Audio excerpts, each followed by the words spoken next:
Hello friends, నా పేరు సత్యనారాయణ. ఈరోజు మనం తెలుసుకునే ట్యూటోరియల్ ఎంఎస్ ఆఫీస్ ఎక్సెల్. మనం ఫార్ములాస్, ఫంక్షన్స్, కీస్ చాలా వాడుతూ ఉంటాం ఎక్సెల్. ఎక్కువ ఆఫీస్ వర్క్ అంతా ఎక్సెల్లోనే జరుగుతుంటుంది. అసలు మనం పెట్టిన షీట్ను, మనకు ఒక షీట్ ఉంటుంది. ఆ షీట్లో ఫార్ములాలు మొత్తం ఏమున్నాయి వాటిని మనం చూడొచ్చా. సపోజ్ ఇది ఉంది, ఈ కర్సర్ ఇక్కడ పెట్టాను, ఇది C4 ఉంది, ఈ టైం పెట్టాను, ఇక్కడ ఆగస్ట్ ఉంది, ఇక్కడ మళ్ళీ ఇక్కడ ఫార్ములా ఉంది. మనకి ఇక్కడ ఫార్ములా చూడవచ్చు. ఇక్కడ మళ్ళీ ఇక్కడ ఫార్ములాలు ఉన్నాయి, ఫార్ములా చూడవచ్చు. పెద్దానికి ఫార్ములాలు ఉంటాయి, కానీ అన్ని ఫార్ములాలు ఒకేసారి చూడాలంటే వీలైద్దా లేదా. దీనికి ఒక ఫంక్షన్ కీ ఉంది. మన కీబోర్డ్లో లెఫ్ట్ సైడు ట్యాబ్ బటన్ పైన ఒక కీ ఉంది.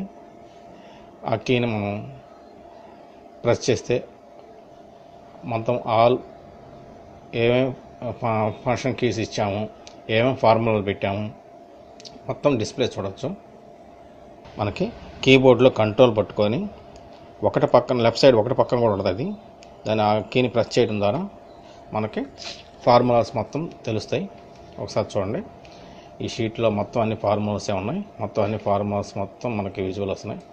ఎక్కడ డేటా అనేది మనకి కనబట్ల, అన్ని ఫార్ములాసే. ఇట్లా ఆల్ ఉన్న ఫార్ములా మొత్తం ఒకసారి మనం వెరిఫై చేసుకోవచ్చు. ఎక్కడైనా ఫార్ములా తప్పు ఉందా చెక్ చేసుకోవచ్చు అనమాట. ఫార్ములా రాసింది ఏంటంటే ఈ మొత్తం ఫార్ములాలే, ఒక్కటి కూడా మామూలుగా లేదు. ఈ విధంగా మనం రాసిన ఫార్ములాను మొత్తం అన్నీ ఒకేసారి చూసుకోవచ్చు అనమాట. మళ్ళీ తిరిగి యథాస్థానానికి మళ్ళీ రావాలంటే మళ్ళీ సేమ్ కీని మళ్ళీ ప్రెస్ చేయడం ద్వారా రావచ్చు. కంట్రోల్ మళ్ళీ ఒకటి ప్రెస్ ఉన్న ఈ కీని ప్రెస్ చేయడం ద్వారా మళ్ళీ యథాతరం ఫార్ములాలు పోయి మనకి డేటా విజిబుల్లో మనకి డిస్ప్లేలోకి వస్తుంది. ఈ డేటాను మళ్ళీ చూసుకోండి. ఇక్కడ అన్నీ మనకు కావాల్సిన డేటా ఉంటుంది.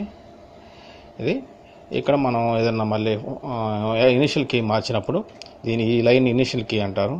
ఇనిషియల్ కీ మార్చినప్పుడు మొత్తం డేటా అంతా మారిపోతూ ఉంటుంది. ఇది డేటా అంతా మారిపోతుంటుంది, దాని వాల్యూని బట్టి మారిపోతూ ఉంటుంది.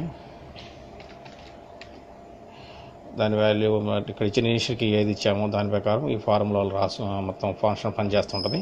ఈ విధంగా మనం ఒక షీట్లో ఉన్న వర్క్ బుక్లో ఉన్న ఒక షీట్లో ఒక ఫార్ములాలు ఏమున్నాయో మొత్తం ఈజీగా చూడవచ్చు. ఫ్రెండ్స్, ఇంకోసారి ఇంకో ట్యూటోరియల్లో ఇంకో టెక్నికల్ పాయింట్ మీద మరోసారి కలుద్దాము. బాయ్.